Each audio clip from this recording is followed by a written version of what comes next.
The Golden State Warriors enter the 2025-2026 season with as much intrigue as uncertainty. Less than 2 weeks away from training camp, a cloud of questions hovers over San Francisco.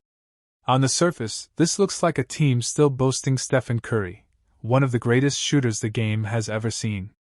They also traded for Jimmy Butler back in February, adding toughness, experience, and a battle-hardened mentality. Yet, for every step forward, there appears to be another step back. Butler's honeymoon period with the Warriors is already over, and the Jonathan Kuminga contract stalemate has turned what should be a smooth preseason into a complicated mess. The Jimmy Butler situation is both fascinating and worrisome. He came to Golden State knowing that his role would be as Curry's sidekick, the Robin to Steph's Batman, as Butler himself put it. The idea was clear. Ensure that at least one of the two stars was always on the floor, protecting Curry from carrying the full weight at 37 years old. On paper, it was a brilliant move. Butler thrives on responsibility, and the Warriors saw in him the perfect player to guide the second unit. But here we are, before training camp has even tipped off, and cracks are starting to show. Butler has been vocal about wanting clarity. He wants to know what the bench unit will look like, and more importantly, whether Kuminga will even be part of it. His concern isn't unfounded. Without Kuminga signed, Golden State can't run full practices, can't test rotations, and can't build the chemistry they desperately need before the grind of an 82-game season. Jonathan Kuminga's free agency drama is now the elephant in the room. His situation has dragged on far longer than the Warriors anticipated. Fans expected the deal to be wrapped up in July or August, but here we are in September, and the ink is still missing from the paper. The holdup has consequences that ripple across the roster. It's not just about Kuminga himself, it's about the domino effect on others. De'Anthony Melton and Seth Curry are both widely expected to join, but their signings are being held up until Kuminga's contract is finalized. That means the Warriors effectively have just 9 players under contract, half a roster at best. In a league where continuity and preparation are everything, this delay is borderline catastrophic. From a basketball perspective, Kuminga is not a player you can just wait on without consequences.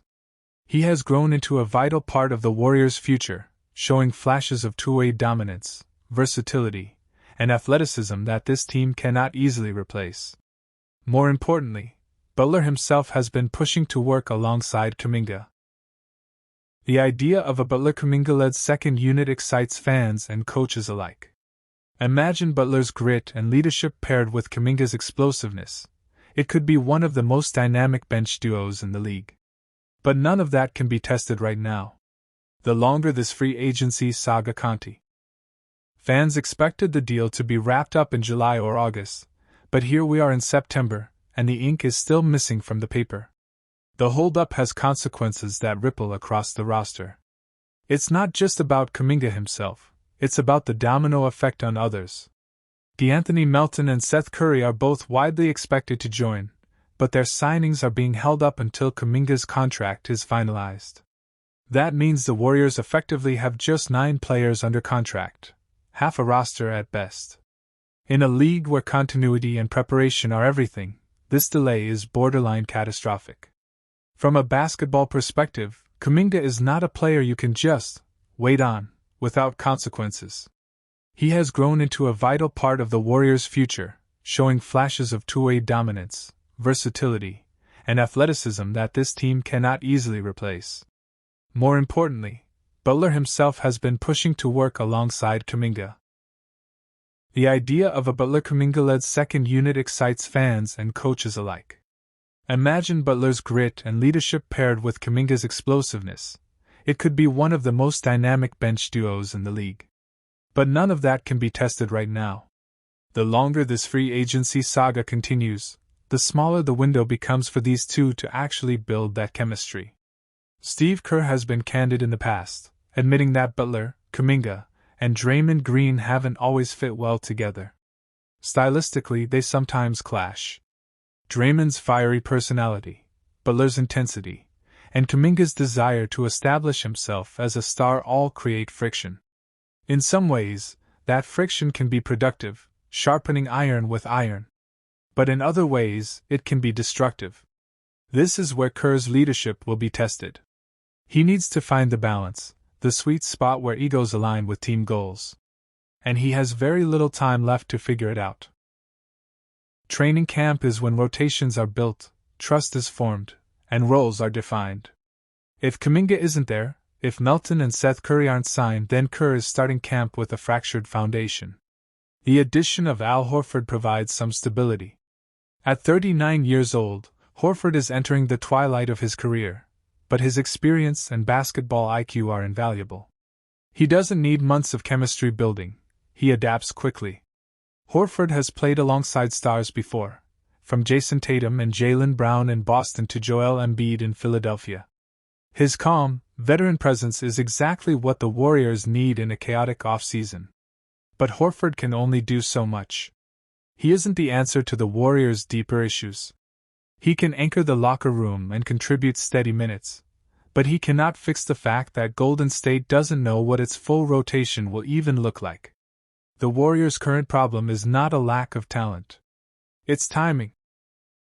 Teams across the NBA are already back in their facilities, working out, bonding, and preparing for the season. Golden State by Jonathan Kuminga's story with the Golden State Warriors is one of both promise and tension. Drafted in 2021 as the 7th overall pick, he arrived with the reputation of being one of the most athletic and explosive forwards of his class. The Warriors, then fresh off years of championship dominance, saw him as the bridge between their aging dynasty and a new generation. But 4 seasons later, instead of blossoming into the face of the franchise, Kuminga now finds himself described by insiders as absolutely miserable in Golden State. His frustrations with limited playing time, inconsistent trust from the coaching staff, and stalled contract negotiations have brought the relationship to a breaking point. This script explores, in detail, the issues tearing both sides apart, and why separation now feels inevitable. When Kuminga first joined the Warriors, expectations were high. His athleticism, defensive potential, and flashes of scoring made him a tantalizing prospect. Yet, playing on a team led by Stephen Curry, Klay Thompson, and Draymond Green meant minutes were scarce. Head coach Steve Kerr prioritized veterans who understood his complex motion offense and defensive schemes. Kuminga's minutes often fluctuated wildly. He could play 30 minutes one night and sit on the bench the next.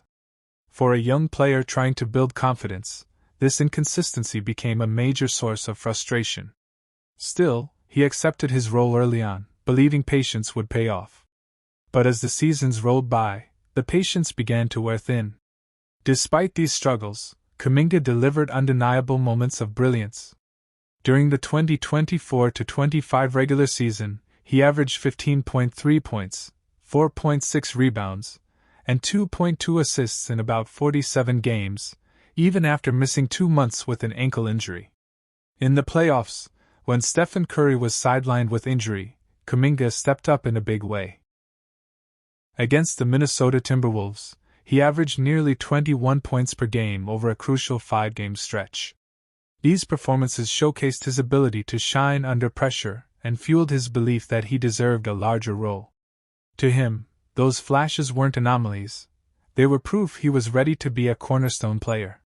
To the Warriors' coaching staff, however, they were still glimpses rather than consistent production. As reports surfaced in summer 2025, the word miserable quickly spread across headlines. Sources close to the player revealed Kuminga felt trapped in Golden State's system. He wanted to play freely, to be trusted as a star, but instead felt like an afterthought behind veterans. For a competitor with ambitions of becoming a multiple-time All-Star, riding the bench in key playoff games was more than frustrating, it was humiliating.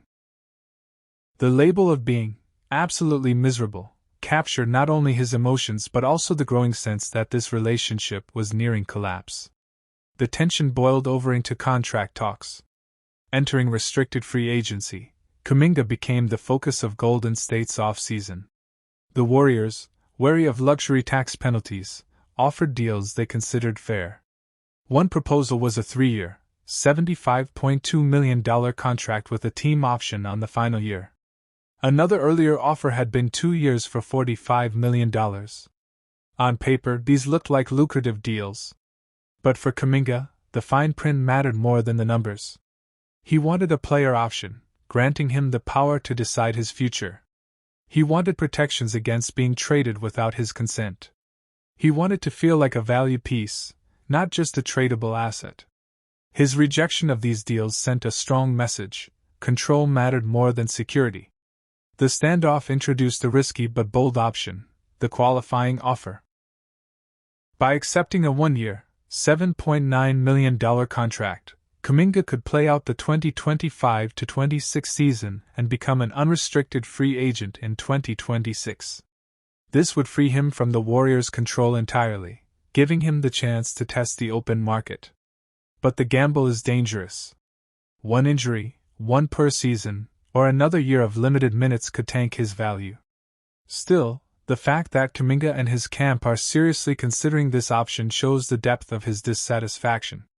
He would rather risk millions than feel trapped in a situation where he has no voice. From the Warriors' perspective, their caution is understandable. Kuminga's talent is unquestioned, but his consistency is not. His perimeter shooting remains streaky. His defensive focus sometimes lapses. His fit within Kerr's motion offense, which thrives on spacing and ball movement, is still imperfect.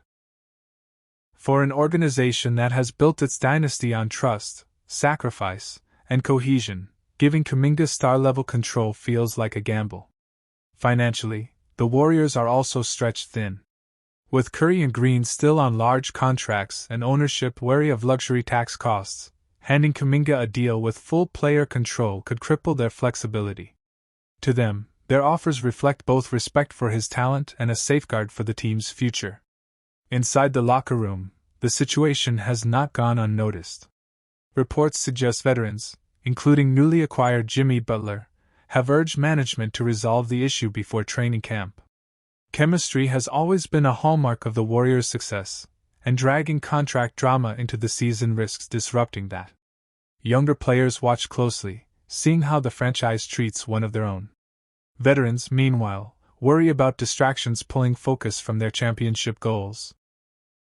The tension is real, and it could set the tone for the entire season. Other teams are circling. The Phoenix Suns and Sacramento Kings have expressed interest, and rival front offices are monitoring the standoff closely. A sign-and-trade could provide Golden State with assets while giving Kuminga a fresh start. However, the Warriors have already rejected some offers they deemed unworthy, refusing to take back undesirable contracts or low-value draft picks. The dilemma is clear: trade him too soon and risk losing a future star for cheap, or hold on too long and risk losing him for nothing. For Kuminga, the stakes couldn't be higher. If he bets on himself and wins, he could sign a massive contract next summer with a team that believes in him. He could finally secure the role he craves and fulfill his all-star ambitions. But if he miscalculates, if injuries strike again, or if Kerr limits his role, he risks losing tens of millions in guaranteed money. The decision reflects both his confidence and his desperation. It is a bet not just on his talent, but on his ability to break free from a system that has held him back. Golden State also faces massive risks. Letting Kuminga walk for nothing would be a devastating blow to their future. Trading him for pennies on the dollar would be equally painful. But overcommitting financially could lock them into a contract they regret. For a franchise trying to balance the twilight of Curry's career with the need for young talent, the Kuminga saga represents a crossroads. How they handle it may shape the next decade of Warriors basketball. Several paths remain open. 1. A compromise contract with both team and player options, giving each side some security and some control. 2. Kuminga accepts the qualifying offer, betting on himself and bracing for one last year in Golden State. 3. A blockbuster trade that sends him to a team willing to build around him, reshaping the Warriors' roster in the process. 4. A last-minute reconciliation where both sides agree to move forward and commit to each other long-term. Each path carries consequences, and none guarantees happiness for all involved. The Kuminga Warriors standoff is not just about one player. It reflects broader trends in the NBA, where young stars increasingly demand control earlier in their careers, and where teams must weigh potential against financial risk. It shows the tension between veteran-driven dynasties and the impatience of emerging talent. It highlights how contract structures, team options, player options, restricted free agency, can either build trust or sow division. In many ways, Kuminga's situation is a case study in the modern NBA's power struggle between players and franchises. As training camp approaches, the question remains, will Jonathan Kuminga wear a Warriors jersey much longer? His frustrations are clear, his options are narrowing, and the clock is ticking toward an October deadline. For now, he remains part of Golden State, but the partnership feels fragile. What was once seen as the future of the dynasty may now be slipping away. Whether the final chapter is reconciliation, separation, or something in between, one thing is certain: the saga of Jonathan Kuminga and the Warriors is far from over. And in the high-stakes world of professional basketball, both sides may soon learn that time, patience,